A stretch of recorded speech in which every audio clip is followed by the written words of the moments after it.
ਹੁਣ ਅਸੀਂ बचपन तो करतार सिंह सराभा बारे सुनते पढ़ते आ रहे हैं, पर मैं हुण जदों किताब लिखण वास्ते करतार सिंह सराभा का सारा विस्तार पढ़िया भी वो किड्डा वड्डा सूरमा सी, ते मैं हैरान हो गया कि एडे वड्डे सूरमे नूं किन्ना छोटा जिहा बना के पेश करता जिवें बाकियां चों एक।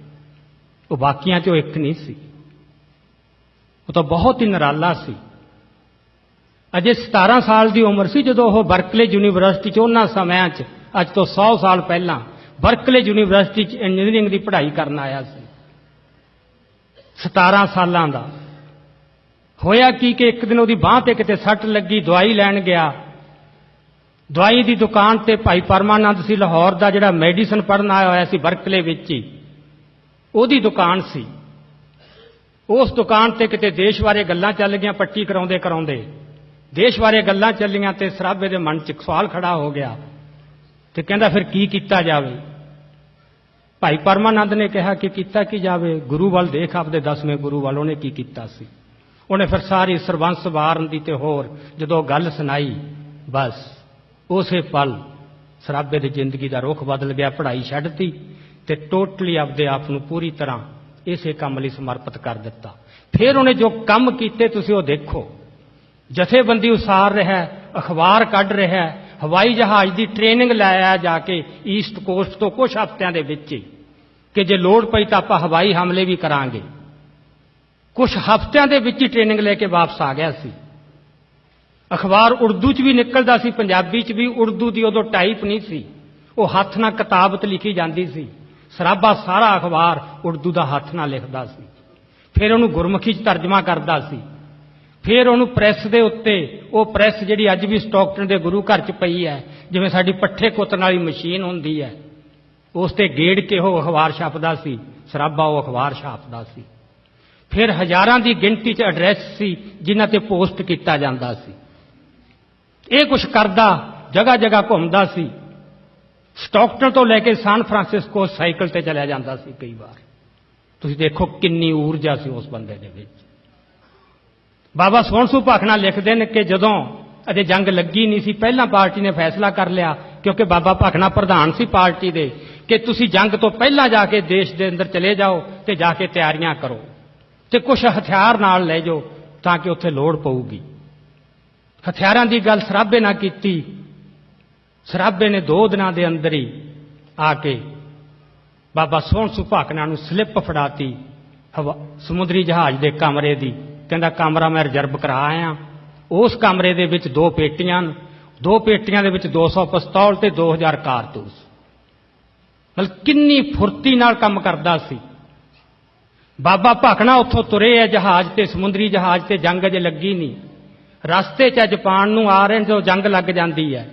बाबा भाखड़ा लिखते हैं कि मैं जो कोबी की बंदरगाह ते पहुंचा तो भुख लगी सी, बाहर फ्रूट वगैरह लैन गया तो बाहर मैं देखा कहते अगों करतार सिंह सराभा तुरया आवे, जिहड़ा पहला तोड़ चुक्या है बाबे नूं किन्ने दिन पहला सान फ्रांसिस्को तो, ते बाबे दे पहुंचण तो पहला उत्थे प्रगट हो रहा है कोबी की बंदरगाह ते। बाबे ने पूछा कि तू इत्थे? वो कहता जदों जंग लग गई मैं तो उस दिन ही चल पिया, बाकी पार्टी नूं कहता तुसीं फैसला करके आ जाओ तो मैं चलिया। तो बाबा सोहण सूह भाखड़ा ने उन्होंने कहा कि ठीक है तू सीधा देश जा, तो मैं घूमदा घुमाउंदा बाकी टापूआं ते लोकां नूं होर प्रेरित करदा, मैं ठहर के आउणा। करतार सिंह सराभा कोलंबो का जहाज फड़िया उन्हें, हिंदुस्तान का नहीं, कोलंबो की बंदरगाह ते उतरिया, उत्थों मद्रास गया तो मद्रास तो सीधा अमृतसर पहुंच गया। बाबा सोहण सूह भाखड़े का जहाज बंदरगाह ते रोक लिया, तलाशियां होईयां, गिरफ्तार हो गए। बाबा सोहण सूह भाखड़ा नूं गिरफ्तार करके कलकत्ते तो लुधियाने भेजता, लुधियाने के थाने च रखिया। थाने रखण तो बाद उन्होंने गड्डी ते चढ़ा के किते भेजना सी जेल च। वो कहंदा मैं तांगे च बैठा सी, नाल पुलिस दे सिपाही, मैं स्टेशन वाल नूं जा रहा थाने तो।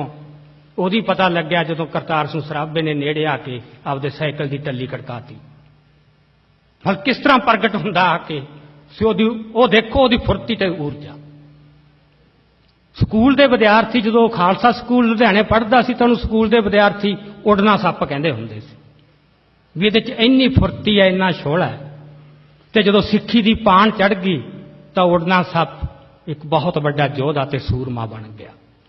ਤੇ ਗਦਰ ਪਾਰਟੀ ਦਾ ਜੋ ਕੰਮ ਹੋਇਆ, ਜੋ ਵੀ ਹੋਇਆ, ਜਦੋਂ ਜੱਜਾਂ ਨੇ ਫੈਸਲਾ ਸੁਣਾਉਣਾ ਸੀ, ਉਹਦੀ ਉਮਰ ਵੱਲ ਦੇਖ ਕੇ ਜੱਜ ਕਹਿੰਦੇ ਵੀ ਸਾਨੂੰ ਕਾਨੂੰਨ ਵੀ ਇਜਾਜ਼ਤ ਨਹੀਂ ਦਿੰਦਾ ਤੇ ਸਾਡਾ ਜੀਵ ਨਹੀਂ ਕਰਦਾ ਤੈਨੂੰ ਫਾਂਸੀ ਦੀ ਸਜ਼ਾ ਦਿੱਤੀ ਜਾਵੇ, ਤੇ ਤੈਨੂੰ 24 ਘੰਟੇ ਦਿੱਤੇ ਜਾਂਦੇ ਨੇ, ਵਿਚਾਰ ਲੈ, ਗਲਤੀ ਮੰਨ ਲੈ ਤੇ ਤੈਨੂੰ ਫਾਂਸੀ।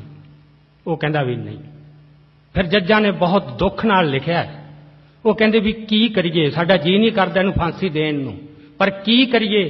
ਕਹਿੰਦੇ ਅਮਰੀਕਾ ਦੀ ਧਰਤੀ ਤੇ, ਰਾਹ ਵਿੱਚ ਟਾਪੂਆਂ ਤੇ ਹਿੰਦੁਸਤਾਨ 'ਚ ਬਰਤਾਨਵੀ ਹਕੂਮਤ ਵਿਰੁੱਧ ਰਚੀ ਗਈ ਕਿਹੜੀ ਸਾਜ਼ਿਸ਼ ਹੈ ਜਿਹਦੀ ਸੈਂਟਰ ਦੇ ਵਿੱਚ ਸਰਾਬਾ ਨਹੀਂ। ਇੱਕ ਵੀ ਕੰਮ ਅਜਿਹਾ ਨਹੀਂ ਜਿਹਦੇ ਵਿੱਚ ਸਰਾਬਾ ਨਹੀਂ। ਆਉਂਦੇ ਸਕੂਲ 'ਚ ਆਪਦੇ ਪੁਰਾਣੇ ਵਿਦਿਆਰਥੀਆਂ ਨੂੰ ਮਿਲਿਆ, ਉਹਨਾਂ ਨੂੰ ਪ੍ਰਚਾਰ ਦੇ ਕੰਮ ਤੇ ਲਾਤਾ। 6 ਸਾਈਕਲੋ ਸਟਾਈਲ ਮਸ਼ੀਨਾਂ, ਆਪ ਲਿਖਦਾ ਹੈ, ਕਵਿਤਾਵਾਂ ਲਿਖਦਾ ਹੈ, ਲੇਖ ਲਿਖਦਾ ਹੈ, ਉਹਨੂੰ ਛਾਪਣਾ ਵੀ ਕੀ ਸਾਈਕਲੋ ਸਟਾਈਲ ਮਸ਼ੀਨਾਂ, ਈਵਨ ਕਾਰਬਨ ਕਾਪੀਆਂ ਕਰ ਕਰਕੇ ਉਹ ਦਿਨੇ ਜਾ ਕੇ ਪਿੰਡਾਂ 'ਚ ਵੰਡਦਾ, ਰਾਤ ਨੂੰ ਜਾ ਕੇ ਛਾਉਣੀਆਂ 'ਚ ਵੜਦਾ।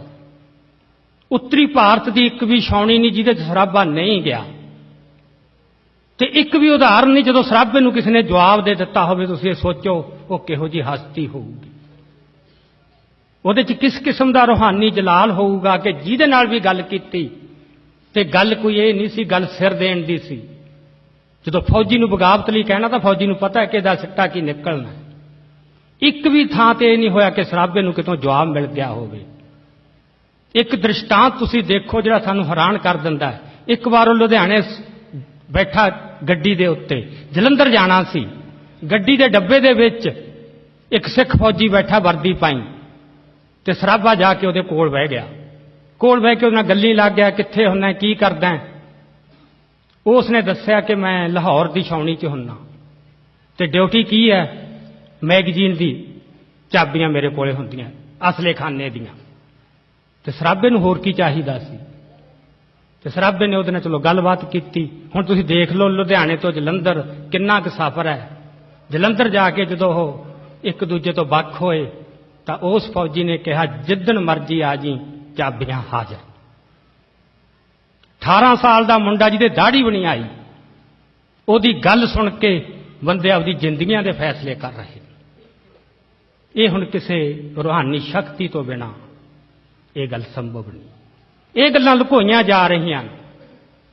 ਜਦੋਂ ਤੁਸੀਂ ਸਰਾਬੇ ਵਿੱਚੋਂ ਇਹ ਗੱਲਾਂ ਕੱਢ ਦਿਓਗੇ, ਉਹਨੂੰ ਇੱਕ ਸਧਾਰਨ ਜਾਂ ਦੇਸ਼ ਭਗਤ ਜਿਵੇਂ ਬਾਕੀ ਦੇ ਦੇਸ਼ ਭਗਤ ਨੇ, ਤੇ ਬਹੁਤ ਦੁੱਖ ਹੁੰਦਾ ਜਦੋਂ ਸਰਾਬੇ ਦੀ ਫੋਟੋ ਲਾਲਾ ਹਰਦਿਆਲ ਨਾਲ ਲਾਈ ਜਾਂਦੀ ਹੈ। ਤੁਸੀਂ ਵੀ ਦੇਖਿਆ ਹੋਊ ਜਦੋਂ ਇੱਥੇ ਮੇਲੇ ਲੱਗਦੇ ਨੇ, ਜਿਹੜੇ ਉਹਦੇ ਇਸ਼ਤਿਹਾਰ ਦਿੱਤੇ ਜਾਂਦੇ ਨੇ, ਸਭ ਤੋਂ ਪਹਿਲੀ ਫੋਟੋ ਲਾਲਾ ਹਰਦਿਆਲ ਦੀ ਹੁੰਦੀ ਹੈ ਤੇ ਉਸੇ ਕੜੀ ਦੇ ਵਿੱਚ ਸਰਾਬੇ ਦੀ ਹੁੰਦੀ ਹੈ। ਸਰਾਬੇ ਦੀ ਆਦਤ ਸੀ, ਉਹ ਹਮੇਸ਼ਾ ਕਵਿਤਾ ਪੜ੍ਹਦਾ ਰਹਿੰਦਾ ਸੀ, ਚੜ੍ਹਦੀ ਕਲਾ ਵਾਲੀ ਕਵਿਤਾ, ਹਰ ਵੇਲੇ ਉਸ ਰੰਗ 'ਚ ਰੰਗਿਆ ਰਹਿੰਦਾ ਸੀ। ਉੱਥੇ ਉਹਨੇ ਕਵਿਤਾ ਪੜ੍ਹੀ ਜਿਹੜੀ ਪਹਿਲਾਂ ਛਪ ਚੁੱਕੀ ਸੀ ਉਹਨਾਂ ਦੇ, ਬਣੀ ਸਿਰ ਸ਼ੇਰਾਂ ਦੇ ਕੀ ਜਾਣਾ ਭੱਜ ਕੇ। ਉਹ ਕਵਿਤਾ ਪੜ੍ਹੀ, ਤਿੰਨਾਂ ਦੀਆਂ ਆਪਸ ਵਿੱਚ ਅੱਖਾਂ ਮਿਲੀਆਂ ਕਿ ਬਣੀ ਸਿਰ ਸ਼ੇਰਾਂ ਦੇ ਕੀ ਜਾਣਾ ਭੱਜ ਕੇ, ਕਿ ਭੱਜ ਕੇ ਨਹੀਂ ਜਾਣਾ ਚਾਹੀਦਾ। ਬਸ ਉਸੇ ਦਰਿਆ ਤੋਂ ਉਨੀ ਪੈਰੀ ਵਾਪਸ ਮੁੜਿਆ ਮੁੜ ਕੇ ਫੇਰ ਛਾਉਣੀ 'ਚ ਜਾ ਵੜੇ। ਜਦੋਂ ਲਹਿਰ ਫੇਲ ਹੋ ਜਾਂਦੀ ਹੈ ਉਦੋਂ ਹਰ ਕੋਈ ਬੰਦਾ ਉੱਠ ਕੇ ਮੁਖਬਰ ਬਣ ਜਾਂਦਾ। ਜਿੰਨਾ ਚਿਰ ਲਹਿਰ ਦਾ ਦਬਦਬਾ ਰਹਿੰਦਾ ਬੰਦੇ ਦਬੇ ਰਹਿੰਦੇ ਨੇ। ਲਹਿਰ ਫੇਲ ਹੋ ਗਈ ਸੀ, ਸੋ ਪਹਿਲੀ ਜਗ੍ਹਾ ਤੇ ਬੰਦਿਆਂ ਨੂੰ ਫੜਾਤਾ, ਚਲੋ ਫਾਂਸੀ ਹੋਈ। ਹੁਣ ਮੈਂ ਆਖਰੀ ਗੱਲ, ਸਮਾਂ ਕਾਫੀ ਹੋ ਗਿਆ ਜਿਹੜੀ ਮੈਂ ਤੁਹਾਡੇ ਨਾਲ ਕਰਨ ਲੱਗਿਆ, ਕਿ ਜਦੋਂ ਜੱਜ ਨੇ ਫੈਸਲਾ ਸੁਣਾਇਆ ਪਹਿਲੇ ਲਾਹੌਰ ਸਾਜ਼ਿਸ਼ ਕੇਸ ਦਾ 24 ਬੰਦਿਆਂ ਨੂੰ ਫਾਂਸੀ ਦੀ ਸਜ਼ਾ ਸੁਣਾਈ। 24 ਬੰਦੇ ਲਾਹੌਰ ਦੀ ਸੈਂਟਰਲ ਜੇਲ੍ਹ 'ਚ ਬੰਦ ਹਨ। ਉਹਨਾਂ ਨੇ ਸੋਚਿਆ ਕਿ ਕੌਮ ਨੂੰ ਕੋਈ ਸੰਦੇਸ਼ ਦੇਈਏ ਰਲ ਕੇ। 24 ਬੰਦਿਆਂ ਨੇ ਰਲ ਕੇ ਇੱਕ ਕਵਿਤਾ ਲਿਖੀ। ਇਹ ਦੁਨੀਆ ਦੇ ਇਤਿਹਾਸ 'ਚ ਬਹੁਤ ਘੱਟ ਇਸ ਤਰ੍ਹਾਂ ਹੋਇਆ ਹੋ ਕਿ ਬੰਦੇ ਫਾਂਸੀ ਲੱਗਣ ਜਾ ਰਹੇ ਨੇ, 24 ਰਲ ਕੇ ਕਵਿਤਾ ਲਿਖ ਰਹੇ। ਭਾਈ ਸੰਤੋਖ ਸਿੰਘ ਨੇ ਲਿਖਿਆ ਇਸ ਕਵਿਤਾ ਬਾਰੇ, ਕਹਿੰਦਾ ਰਲ ਕੇ ਕਵਿਤਾ ਲਿਖਣ ਦਾ ਮਤਲਬ ਇਹ ਹੈ ਕਿ ਤੁਸੀਂ ਆਪਦੀ ਨਿੱਜੀ ਹਸਤੀ ਮਿਟਾਤੀ।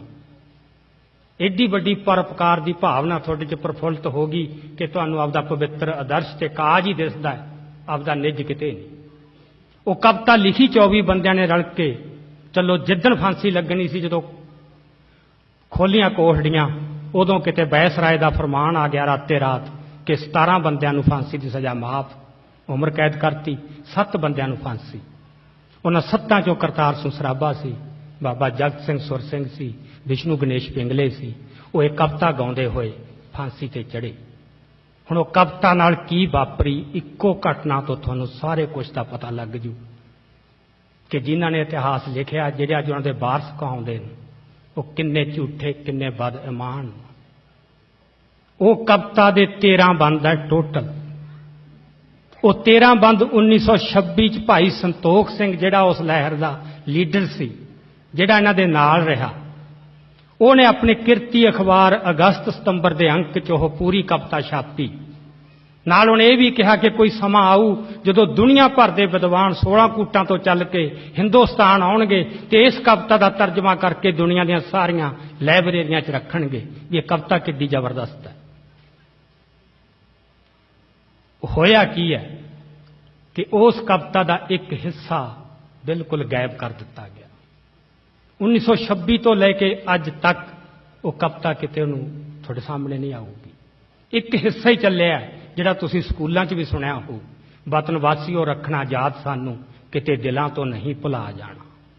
ਜਿੱਥੇ ਵਤਨ ਦੀ ਗੱਲ ਹੈ ਉਹ ਹਿੱਸਾ ਛਾਪਤਾ, ਬਾਕੀ ਜਿਹੜੇ 6 ਬੰਦ ਉਹਦੇ 'ਚ ਕੀ ਹੈ ਉਹ ਮੈਂ ਤੁਹਾਨੂੰ ਸੁਣਾਉਣਾ। ਜਦੋਂ ਤੁਸੀਂ ਉਹ ਬੰਦ ਸੁਣੋਗੇ ਨਾਲ ਤੇ ਇਹ ਪਤਾ ਲੱਗ ਜੂ ਕਿ ਗਦਰੀ ਬਾਬੇ ਕੌਣ ਸੀ, ਨਾਲ ਇਹ ਪਤਾ ਲੱਗ ਜੂ ਜਿਨ੍ਹਾਂ ਨੇ ਉਹਨਾਂ ਦਾ ਇਤਿਹਾਸ ਲਿਖਿਆ ਉਹਨਾਂ ਦੇ ਦਿਲ ਕਿੰਨੇ ਕਾਲੇ ਸੀ, ਤੇ ਜਿਹੜੇ ਉਹਨਾਂ ਦੇ ਵਾਰਸ ਅਖਵਾਉਂਦੇ ਨੇ ਅੱਜ ਉਹਨਾਂ ਦਾ ਇਮਾਨ ਕੀ ਹੈ। ਉਹ ਇਹ ਕਵਿਤਾ ਮੈਂ ਤੁਹਾਡੇ ਨਾਲ ਸਾਂਝੀ ਕਰਨ ਲੱਗਿਆ, ਸਿਰਫ 6 ਬੰਦ। ਹੁਣ ਇਸ ਕਵਿਤਾ 'ਚੋਂ ਤੁਸੀਂ ਗੁਰਬਾਣੀ ਦਾ ਫਲਸਫਾ, ਚੜ੍ਹਦੀ ਕਲਾ ਦੀ ਸਪਿਰਿਟ, ਇੱਕ ਲਾਈਨ ਦੇ ਵਿੱਚੋਂ ਉਹ ਜਜ਼ਬਾ ਝਲਕਦਾ। ਇਹ ਕਿਸੇ ਆਮ ਬੰਦਿਆਂ ਦੀ ਲਿਖੀ ਹੋਈ ਕਵਿਤਾ ਨਹੀਂ, ਜਦੋਂ ਮੌਤ ਦੀਆਂ ਅੱਖਾਂ 'ਚ ਅੱਖਾਂ ਪਾ ਕੇ ਲਿਖ ਰਹੇ ਕਵਿਤਾ ਉਹਨਾਂ ਨੇ ਲਿਖੀ ਹੈ ਜੀ।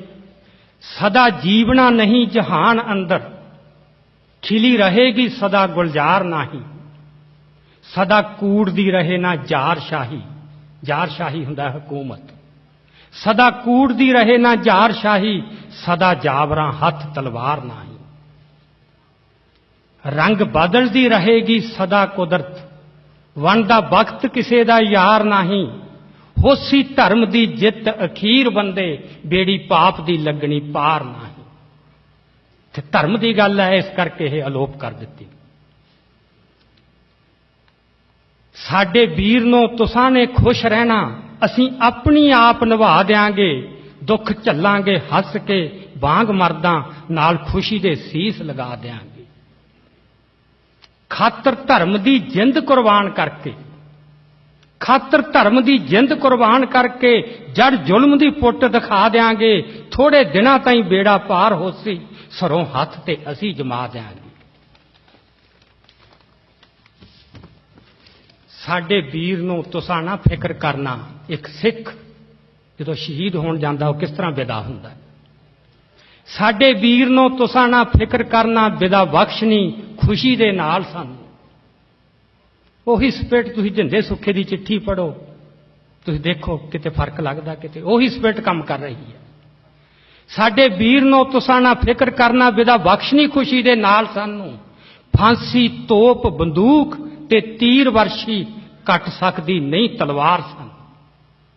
ਕਿੰਨੀ ਅਡੋਲਤਾ ਤੇ ਦ੍ਰਿੜਤਾ। ਹੁਣ ਆਖਰੀ ਬੰਦ ਦੇਖੋ। ਸਾਡੀ ਆਤਮਾ ਸਦਾ ਅਡੋਲ ਵੀਰੋ, ਕਰੂ ਕੀ ਤਫੰਗ ਦਾ ਵਾਰ ਸਾਨੂੰ। ਤਫੰਗ ਹੁੰਦੀ ਹੈ ਗਨ। ਸਾਡੀ ਆਤਮਾ ਸਦਾ ਅਡੋਲ ਵੀਰੋ, ਕਰੂ ਕੀ ਤਫੰਗ ਦਾ ਵਾਰ ਸਾਨੂੰ। ਖਾਤਰ ਧਰਮ ਦੀ ਗੁਰਾਂ ਨੇ ਪੁੱਤਰ ਵਾਰੇ, ਦਿਸੇ ਚਮਕਦੀ ਨੇਕ ਮਿਸਾਲ ਸਾਨੂੰ। ਕਿੱਥੋਂ ਪ੍ਰੇਰਨਾ ਲੈ ਕੇ ਉਹ ਸ਼ਹੀਦ ਹੋਣ ਜਾ ਰਹੇ। ਇਹ 6 ਬੰਦ 1926 ਤੋਂ ਬਾਅਦ ਟੋਟਲ ਅਲੋਪ ਹੋ ਗਏ। ਮਣਾ ਮੂੰਹੀ ਕਿਤਾਬਾਂ ਛਪੀਆਂ ਤੇ ਉਹਨਾਂ ਕਿਤਾਬਾਂ ਦੇ ਵਿੱਚ ਇਹ ਕਵਿਤਾ ਦਾ ਅੱਧਾ ਕੱਟਿਆ ਵੱਢਿਆ ਰੂਪ। ਸੋ ਜਿਹੜੀ ਕਵਿਤਾ ਬਾਰੇ 1926 ਚ ਭਾਈ ਸੰਤੋਖ ਸਿੰਘ ਲਿਖ ਰਿਹਾ ਹੈ ਕਿ ਦੁਨੀਆ ਭਰ ਦੇ ਵਿਦਵਾਨ ਆਉਣਗੇ ਤੇ ਤਰਜਮਾ ਕਰਕੇ ਦੁਨੀਆ ਭਰ ਦੀਆਂ ਲਾਇਬ੍ਰੇਰੀਆਂ 'ਚ ਰੱਖਣਗੇ, ਤੇ ਭਾਈ ਸੰਤੋਖ ਸਿੰਘ ਨੂੰ ਕੀ ਪਤਾ ਸੀ ਕਿ ਇੱਥੇ ਇੰਨੇ ਦਿਲ ਦੇ ਕਾਲੇ ਲੋਕ ਆਉਣਗੇ ਜਿਹੜੇ ਆਪਣੇ ਸ਼ਹੀਦਾਂ ਪ੍ਰਤੀ ਵੀ ਬੇਈਮਾਨ ਹੋਣਗੇ। ਦੁਨੀਆ ਦੀਆਂ ਲਾਇਬ੍ਰੇਰੀਆਂ 'ਚ ਕੀ, ਪੰਜਾਬ ਦੀਆਂ ਲਾਇਬ੍ਰੇਰੀਆਂ 'ਚੋਂ ਗਾਇਬ ਹੋ ਗਈ ਕਿਤਾਬ। ਇਹ ਇੱਕ ਉਦਾਹਰਨ ਬਹੁਤ ਹੈ। ਜਿਹੜੇ ਬੰਦੇ ਆਪਦੇ ਸ਼ਹੀਦਾਂ ਨਾਲ ਇਹ ਕਰ ਸਕਦੇ ਤੇ ਉਹ ਸ਼ਹੀਦਾਂ ਦੇ ਵਾਰਸ ਹੋਣ ਦਾ ਖੇਖਣ ਵੀ ਕਰ ਸਕਦੇ ਨੇ। ਤੁਸੀਂ ਉਹਨਾਂ ਲੋਕਾਂ ਦੇ ਕਿਰਦਾਰ ਆਪ ਦੇਖ ਲਓ। ਸਿੱਖੀ ਦੀ ਸਪਿਰਿਟ ਮੁੜ ਕੇ ਪੰਜਾਬ ਦੇ ਵਿੱਚ ਜੇ ਅਸੀਂ ਗਾਦਰੀ ਬਾਬਿਆਂ ਨੂੰ ਅਸਲੀ ਰੂਪ 'ਚ ਯਾਦ ਕਰ ਲਈਏ, ਉਹਨਾਂ ਦਾ ਅਸਲੀ ਇਤਿਹਾਸ ਸਾਹਮਣੇ ਆ ਜੇ, ਤਾਂ ਕੱਲ ਗੱਲੀ ਗਦਰ ਪਾਰਟੀ ਦੇ ਇਤਿਹਾਸ ਦੀ ਨਹੀਂ, ਉਹ ਸਿੱਖੀ ਦਾ ਜਜ਼ਬਾ, ਉਹ ਸਪਿਰਟ, ਉਹ ਫਿਰ ਉੱਥੇ ਬੁਲੰਦ ਹੋਊ। ਤੇ ਜੋ ਕੁਛ ਅੱਜ ਪੰਜਾਬ 'ਚ ਚੱਲ ਰਿਹਾ, ਜਿਹੜਾ ਅਸੀਂ ਦੇਖ ਕੇ ਨਿਰਾਸ਼ ਹੁੰਦੇ ਹਾਂ, ਉਹ ਰੁਝਾਨਾਂ ਨੂੰ ਠੱਲ ਪੈ ਸਕਦੀ ਹੈ।